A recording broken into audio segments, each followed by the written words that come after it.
Các bạn chỉ quay lại với Nắng Dân Tây Nguyên TV nha, lại là nông dân Tây Nguyên đây các bạn chị ơi. Thì hôm nay lại tiếp tục cùng đồng hành làm vườn cho các bạn chị. Thì, sau 2 ngày đi Sài Gòn đi tái khám cho con thì bây giờ lại quay về với khu vườn dàn nhiệt viên điện tử và tiếp tục công cuộc chăm sóc dàn nhiệt viên điện tử sầu riêng trong thời kỳ chạy trái to trái, bắt đầu thời kỳ làm cơm đấy. Thì hôm nay sau 2 ngày không chia sẻ cho bạn chị cùng quan sát em nó, thì bây giờ thì em cứ tiếp tục chia sẻ cho bạn chị cùng quan sát để xem có tình hình sầu riêng thay đổi như thế nào và nó có rụng trái hay như thế nào không nhé. Trước mắt các bạn chị thì đây dàn diễn viên là những cây sầu riêng phía ngoài. Đấy, quay hôm nay thì trời nó đổ mưa nên là nó cũng hơi tối một xí. Cây này thì chưa có hiện tượng gì là rụng ở dưới gốc hết các bạn chị. Có trái kia hở nhưng mà nó lại vẫn chưa rụng. Còn trái thì vẫn đang tiếp tục phát triển. Để xong cái đợt này thì em sẽ tiến hành tăng cường thêm phân bón cho nó. Sau đó thì sẽ bước vào quá trình làm cơm cho nó thì mình sẽ ngừng phân bón chuyển sang kali chẳng. Giờ này mưa nên nó đi ra ngoài muỗi nó cắn, nó đè sau lưng cắn đó chị. Đấy, cho này mưa mà trời mưa thì quay lại thấy sáng hình hơn là sao. Đọt sầu riêng ra thì nó có trái dưới nữa, sao đọt nó đi không nổi nhá. Đấy, vừa rồi em cũng có chỉnh xịt qua cái già lá nhăn, nhưng mà cái này hiện tượng là bị con rầy săn chết hút rồi này. Đó, thấy lá ra nó queo màu vàng vàng, nó không đi được là rầy săn chắc nhiều rồi. Đấy, rầy săn nhiều khi quan sát nó bay thì con chị. Rầy săn nhiều là nó chết chân là queo hết, nó không lọt sầu riêng không phát triển được. Để cho nó giảm quá trình lá thì nó sẽ đỡ đụng trái hơn. Ok, trong này thấy đụng mất 3 trái rồi con chị. Bây giờ sầu riêng tơ thì mưa xuống nó bây giờ lá xanh, nó xanh đẹp chưa. Quay thì nó hơi tối một xíu. Tuổi tiêu thì nó cũng ra chuỗi cũng rất nhiều rồi. Đây, như cây này trước có một trái ngay trên đây là bị hở này. Đây, hở mà bây giờ nó rụng trái này phải kỳ mấy thôi con chị nhá. Đó, kỳ mấy rồi mà rụng. Đấy, một trái này chắc nằm trên cao này, nên bảo mấy trái ở trên cao kia nhiều khi cũng cực kỳ nguy hiểm nhé. Nó rụng nó sán xuống những trái dưới là mình cũng rất nguy hiểm nhé. Từ trái trên mà nó sán xuống phát trái dưới hư luôn. Đấy, 2 trái, trái này cũng cả ký rồi này. Đấy, cả ký rồi mà vẫn rụng này. Đấy, làm 4-5 trái đây rồi. Trên cây này nó 5 trái rồi. Nhưng cây này vẫn đang còn số lượng trái thì vẫn còn đang đủ. Có một số trái trên chạy sau mà nó cũng to rồi mà thế mà vẫn rụng các chị. Nó giật méo hết rồi.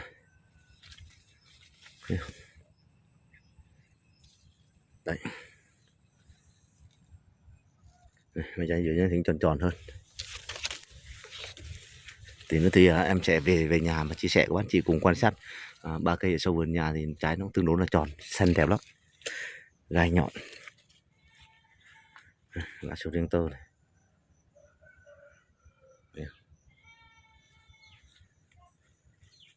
Đấy, sầu riêng bắt đầu kéo chuỗi là dài rồi. Đấy. Cái bên này, bên trong này thì cũng rụng một trái. Này, cũng ra đi một trái cả ký rồi. Nằm trên cao kia nhá. Nằm phía trên cao kia. Phía trên chúc nhau trên nó là lúc là nó rụng phát xuống dưới là thằng dưới là nhìn gắn hậu quả này. Đấy, sau 2 ngày, ngày thứ 3 quan sát. Ồ, đây có tiếng sóc kêu rồi bác chị. Con sóc kêu là lên nó đấp trái sầu riêng. Phía trong kia tiếng sóc kêu rồi. Này, mấy trái này méo hung rồi. Thấy không? Đấy, chòm anh em là diễn viên sầu riêng đông con đây. Thấy không?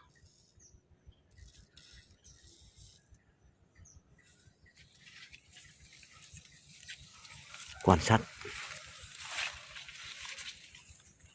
từ các góc luôn.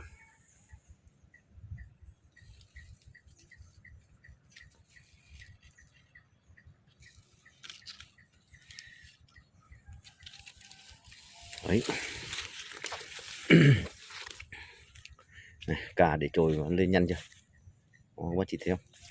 Chồi mà dưới bộ rễ nó khỏe là trên nó phóng nhanh lắm.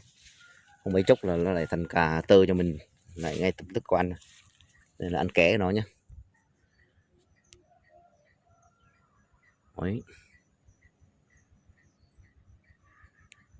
Trong khi có sóc rồi, sóc kêu rồi. Bắt đầu đến giai đoạn mà thơm thơm trái là bắt đầu là nó sẽ bộc trái mình luôn.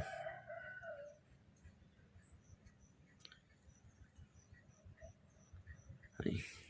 Trời tối nên lấy theo góc sáng thì có khi nó nhìn thấy sáng hơn, nhưng mà có góc tối thì lại là đen thui. Ô, rơi xanh nhiều lắm các chị ơi. Rồi nó giờ nó bay chưa đó, còn những con bay nó là rơi xanh không. Có bộ lá đợt trước mình giữ này đó, các chị nhìn thấy không, lá xanh đen đấy. Cái này mà lá này mà cái thời kỳ nuôi trái mà cứ để được nuôi được bộ lá này thì quá đảm bảo mà nuôi trái luôn, quá xanh, xanh bóng nha. Đọt vào đang bây giờ bắt đầu tiếp tục phóng ra này. Trước thì những cái này phóng ra dài thì em đã tiến hành chặn cái đọt nó lại để cho nó cản sự phát triển nhân mọc cành, và đồng thời thì nó sẽ bẻ cái tán nó lại đi ngang tiếp, nó giảm đi dọc, giảm đi thẳng đứng lên trời nhá. Đấy, sầu riêng tán lá cực kỳ đẹp. Tiêu thì bắt đầu kéo chuỗi ra cũng rất nhiều, cũng rất đẹp. Những cái sầu riêng con thì nó cũng đã bén rồi. Đấy, những cái sầu riêng này bây giờ nó bén, nó nhanh phát triển đó các chị. Cái nào bén thì nhanh phát triển cực kỳ luôn. Đấy, mũi quá là mũi luôn này, mấy cái này đọt cũng đi không nổi luôn này. Có một số đọt ra trước thì nó phóng lá to rồi, mà chắc già rồi, nó bắt đầu lụa rồi. Còn một số ra sau thì nó queo này, khả năng nhện đỏ tấn công nhiều rồi. Thôi nhện đỏ tấn công thì cũng phải chấp nhận thôi, cho nó hạm cái bộ lá này đợi rụng trái đó. Có mất chỉ thấy cây này rụng 3 trái là một phần là do cạnh tranh dinh dưỡng này, nó có một số đi đọt nên là nó cũng cạnh tranh dinh dưỡng nên đào thải. Đấy. Quan sát đây, cây này cũng rụng mất trái rồi này. Lại tiếp tục những trái eo là lại rụng, nên là sau này đến lúc bán không biết còn được bao nhiêu trái nữa thôi. Này là cố gắng chăm sóc và dưỡng nó hết cỡ rồi. Đây xanh thấy chưa, đây xanh đầy luôn, mưa mà xanh vẫn rất nhiều. Cái lá đa bây giờ gần rụa rồi. Đây xanh này, ốc sên này. Ốc sên cũng tham gia vào quá trình ăn lá của mình luôn nhé. Đây này, các anh chị quan sát cây xanh này, đó bay nó, đó rất nhiều luôn nhá. Đấy, thấy không? Đó, rầy xanh, rầy nâu, rầy phấn, bông, rầy đồ lung tung đủ kiểu như đó luôn. Cái này nhìn ra coi cái nào là nó bục vào đó. Không giữ được là cái lá này nó lại quằn keo nữa rồi. Cái lá trước mình giữ được lá nó xanh đen, nhưng lá này không giữ được là nó lại quằn keo này. Coi tối nhưng mà cũng về cũng muốn ra trực tiếp để chia sẻ tất cả các anh chị cùng quan sát sau 2 ngày có vấn đề gì xảy ra. Đó, sau 2 ngày mà mình về là đã rụng thêm mất mấy trái sầu riêng nữa rồi. Lá đã chưa? Lá này thôi rồi, lá khỏe. Đấy, ốc sên này. Đó, các bác chỉ nhìn thấy cái dàn lá như nào, là quá ổn. Cây này thì chưa không có hiện tượng rụng, chưa có hiện tượng, trái vẫn đang tiếp tục phát triển. Trời bắt đầu lại lắc lắc thêm đôi con hạt mưa lớn rồi.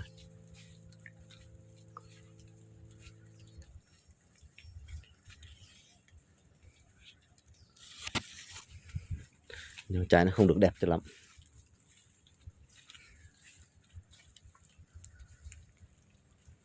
Đấy.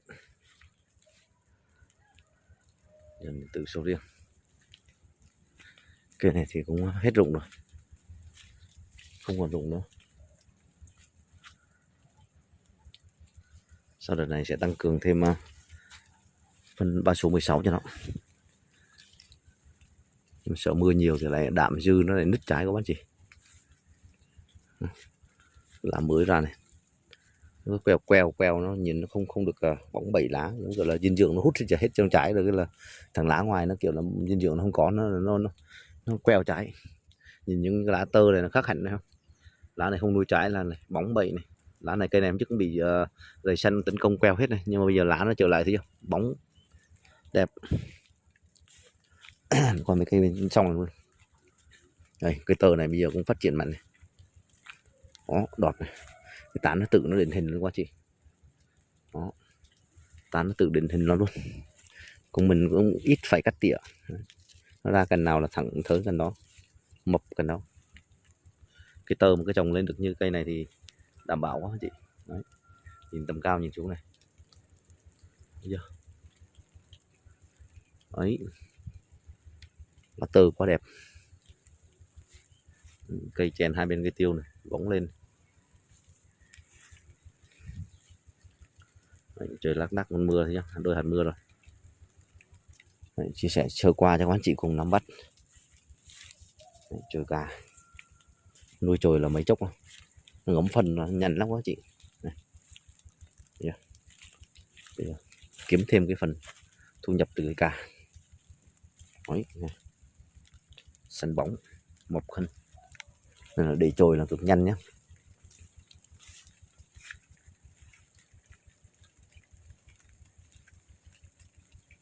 Bao quát qua cho anh chị cũng nằm.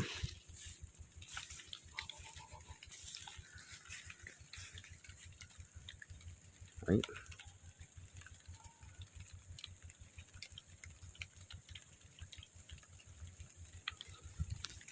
Trời mưa đang hạt thêm rồi. Bao quát cho anh chị cùng xem qua này cái sự thay đổi phát triển của sầu riêng từng ngày. Là đã chưa? Cây này mà không có cái tiêu này thì em sẽ làm cái cây này được cực kỳ đẹp luôn. Mắc cái tiêu thì đành phải chấp nhận là lép mất nửa tán. Sau này cái tiêu mà nó ấy đi thì mình sẽ kéo tán lại thôi. Đấy, cây phục hồi này, cây phục hồi rồi bây giờ cũng rậm rạp rồi, thấy chưa? Đấy. Đó, trời bắt đầu lên mưa. Bây giờ em sẽ mời tất cả các bác anh chị cùng về nhà và thăm ba cái sầu riêng trong nhà, coi có sự thay đổi phát triển như nào nhé, nó có khác biệt gì không. Đây tiêu này, hiện tại bây giờ nó kéo tuổi dài hơn xíu thì mình đã quan sát được thấy rõ hơn rồi. Ngắn ngắn thì không thấy rõ, nhưng sau này nó sẽ dài hơn nữa. Nhưng cái vườn tiêu này thường thường là nó hay đi hai lần bông các chị. Một lần này thì ít, sau lần sau nó nhiều, nhưng đợt này thì lại thấy lần này là nhiều này. Nhưng đợt sau không có nhiều hay không, nhưng mà đợt này thì thấy nhiều hơn. Đấy, bây giờ thì em đã có mặt ở vườn nhà. Các chị cũng quan sát trời bên ngoài thì cũng đã bắt đầu là rắc đổ mưa rồi, nhưng mà mưa thì mưa không thể cản nổi cái bước chân đi ra để thăm vườn được. Những con gà này thì vẫn đang ra đi mổ sâu mổ bướm này. Các chị cũng quan sát.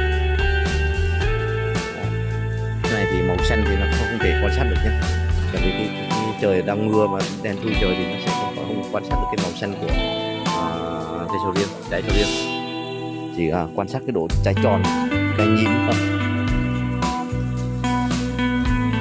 Đây. Đó. Mình trả cho các chị.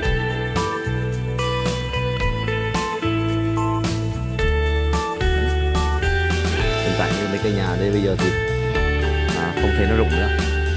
Chắc là bây giờ là những giai đoạn của nó là giai đoạn an toàn rồi, nên làm sao mình chỉ có canh chỉnh cho nó cái trái này nó phát triển cho nó hợp lý. Như thế này trái này nó phát triển cũng tương đối là to, cái này 3 kỳ mấy rồi này. có nhiều trái nó nhỏ, nhưng mà bây giờ nếu mà mình thúc phân mà không cân đối thì nó sẽ phì gai, nứt gai, rồi nó bể gai ra thì nó sẽ xấu, mình bán không được giá cao nhé. Nhưng bây giờ làm sao cân được cái lượng phân mà bỏ để cho nó phù hợp, cái trái nó đẹp, nó lên màu xanh, không bị nó vẫn là gai nhím, nó không bị bể gai, và đồng thời thì nó vẫn phát triển. Thì nếu mà mình không cung cấp được cái phân cho nó đủ thì nó sẽ chậm phát triển. Trái nhỏ mà cung cấp mà nhiều quả thì buộc thì nó sẽ bị gai, trái nó xấu. Thì cũng khó cực kỳ để làm cái cây sầu riêng để nó trọn vẹn đến khi mà mình bán được, nó hơi khó. Trái đã chưa? Trái tròn, có một số trái nhỏ như này, nhưng mà sau này mình đi trái này lên cho 4 kg, trái này có tầm 3 kg là đẹp, tương đối là đẹp luôn. Hình dung cái trái là nó tròn rồi, nhìn trái nhưng mà cái trái phía trên này quá đẹp. Cái này mà lại buôn đến mà mua mà mình giữ được không bị nấm thì đồ, mà đừng có để bể gai nào mà lại buôn đến mà mua mà chê cái sầu riêng này cái kiểu đẹp. Nhưng mà cố gắng chăm được như cái sầu riêng này thì nó một phần nhờ vào cái giờ cái năm này năm thứ hai nữa, năm thứ hai chắc dễ làm hơn nhỉ.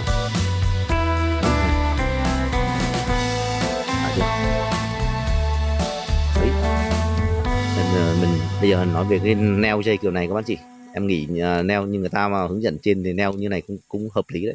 Tại vì khi mình neo cái sợi dây này trong các bác anh chị có thể tụt này, đó nó ra càng lớn thì mình tụt ra cũng được, mình đẩy vô cũng được. Và đồng thời thì cái trái sầu riêng nó khỏi suýt đưa đợi từ giống cái kiềng 3 chân này, bên này một cộng bên này một cộng. Mà cái đồng thời khi trái sầu riêng nó lớn nó tự động nó đẩy tới đâu thì cái dây này nó đi theo tới đó, là hắn đỡ bị cong cái cuống mình lại. Nên người ta cột kết cột dây như thế này cũng hợp lý. Nhưng mà rút kinh nghiệm lần sau thì em sẽ cột cái đầu dưới này, mình phải cột thắt lại một cái chỗ để khi nó thở, khi nào nặng trái nó tì xuống thì nó tự động nó rút dần. Nên đây mình cột như này là nó vẫn chưa cố định đâu, nên là sang năm thì sẽ rút kinh nghiệm cột lại. Đây cột những cái chỗ này quan chỉ cột thắt lại, nhưng mà thắt để cho nó rút, là ở dưới này chưa là một khoảng. Sau này mình trái nó to đến đâu, nó nặng, nó tì, nó rất nặng đến đó thì nó tì dần xuống là trái nó vừa đẹp nhé. Đấy, cái này cũng phải học hỏi dần, năm này một ít, sang năm một ít. Đấy, đã chưa? Này, cái tròn này bây giờ to hết rồi. Này đi ra vườn nhiều khi không đội mũ bảo hiểm là buồn là đây chim rất nhiều nhá. Này, nó thả phân nó trên nó trái rất nhiều. Đã chưa? Trái này bị hở cuống này, lấy lại này. Bây giờ trái nó vẫn phát triển to. Đấy, đã chưa? Tròn xe luôn. Cái này hiện tại hình như đang còn 28 trái sao các chị. Đọt không đi nổi nhá, đọt đi ra này. Đi ra chúng mình bị đốt đọt nhá, queo nó không phát triển được. Tại cái thằng trái trong là nó hút hết chất dinh dưỡng rồi, thì thằng ngoài nó không phát triển nổi luôn. Và một số cái đầy sân nữa, đầy sân hơn tấn công nữa. Đọt nó đi không nổi. Nó ít trái thôi, 28 trái thôi, mà khi nó to lên thì nhìn thấy cũng rậm rạp đấy các chị. Đấy, lá của nó là mới ra, queo hết luôn. Đây là nguyên nhân do rầy săn tấn công đó. Và một số lá nó bị cháy mép lá như này là không biết hiện tượng bị nấm, tiêu nấm hay là bị nấm hay bị gì đây. Đấy, từ góc này quan sát sang, đã chưa? Nói chung là cố gắng mà sang năm mà làm cả ngoài vườn kia vườn đây mà nó cũng được cái trái mà tròn như thế này, màu đẹp như này, thì mình bán sẽ có giá hơn và dễ bán hơn. Khi thương lái người ta vô mua thì cái trái mình nó tròn thì săn ra gai nhím thì kiểu gì người ta cũng sẽ bắt hàng dễ dàng hơn. Đấy. Trời mưa thì vẫn mưa, đi xem sầu riêng thì vẫn cứ xem. Hôm nay về thì những khi cũng nhớ vườn của anh chị, nhớ cái dàn điện viên nên cũng ra thăm. Đó, đã chưa? Có đôi hạt mưa rắc xuống là chuyển sang màu xanh đen. Đây. Đấy, các bác chị nhìn cái găng tay của em là biết rồi, là trái nó to cỡ nào. Đấy. Ít trái nhưng mà rốt cuộc là dinh dưỡng nó dồn lại, nó trái nó phát triển nhanh. Mình đầu tư phân thì ít hơn thì nó đâu vào đó cả, nhưng mà nếu mà trái được nhiều, đủ lực, đủ tầm cây nuôi thì nó vẫn được chịu khó đầu tư phân thêm và và nó gắn thêm một xí nữa thì cũng càng tốt, nhưng mà không đủ, lá kém quá như cây này lá suy, lá yếu quá mà nuôi nhiều thì nó buộc phải đào thải. Với vừa rồi là nước, cung cấp nước nó không ổn định nữa, nhiều khi em nghi cây này bị thiếu nước nên nó bị suy bộ lá bên ngoài, nó vàng hết, nó rủ, quá trình mình ép nó rủ thì cái bắt đầu là nó sẽ yếu thì nó rụng cây trái thôi. Trái thì phát nở hoa ra vẫn nhiều nhá, bắt cua ra nhiều và bông đậu trái rất nhiều, nhưng mà sau này nó rụng rất nhiều. Nên là bộ lá mà khỏe thì nó sẽ nuôi được nhiều, bộ lá yếu thì có nhiều nó rồi sẽ đào thải thôi. Đó, để cái trái nào hôm trước em cột thì bây giờ hơi cong cong, các bác chỉ để ý các cuống đều cong hết, thấy chưa, cuống nó bị vất cong ra ngoài hết, đó thấy không? Về một phía mình cột hết. Đấy, đó là cũng gọi là một cái kỹ năng cột đấy. Nhiều khi là người ta cột đi trước, người ta bày cho cột thì là một cái, cũng là một cái kiểu cột, em nghĩ là theo như em nghĩ là vẫn hợp lý đấy. Tại vì cột đứng là nhiều khi nó nặng xuống là bắt đầu nó chì cái cuống mình nó vẫn cong, nhưng mà nó sẽ ảnh hưởng đến cái cuống tù. Còn cột như này thì cuống nó dài ra thì nó vẫn đẩy cong cuống, nhưng mà trái mình nó vẫn càng ngày nó càng đẩy ra, nó không ảnh hưởng. Nên là các anh chị nghĩ có hợp lý không? Nếu hợp lý thì bình luận nhé. Đấy, cũng sẵn ra vườn trời mưa và thăm vườn sau 2 ngày xa cách em nó, thì cũng chia sẻ các bạn chị cùng quan sát lại và các bạn chị cùng nắm bắt. Rất mong sự ủng hộ và đóng góp ý kiến của tất cả các bạn chị nhé, để cho kênh phát triển và cải thiện cái kỹ thuật làm sầu riêng cho tất cả mọi người cùng tham khảo nhé. Xin cảm ơn và xin chào, hẹn gặp lại quý bác anh chị ở các tập tiếp theo nha.